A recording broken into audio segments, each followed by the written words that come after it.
اینجوری محکم نزنین. آقا گفته بودیم داستان آماده کردن دروازه ها رو. اومدیم محله کشتارگاه توی آبادان.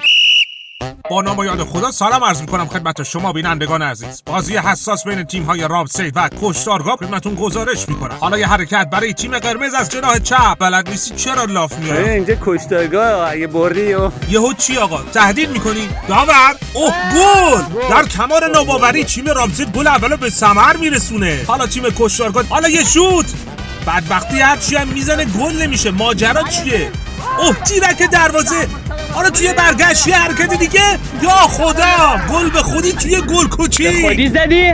عجب کله ای داد خدایی. نگاش کن تو رو خدا. آقا نکنه اینجوری محکم نزنین. اینم از گل کوچیک امروزمون. بازی مساوی شده. این آقا زیر بار نمیره. عجیب ما بردیم دیگه. بردیم. این هم عکس یادگاریمون با بچه‌های محله کشتارگاه.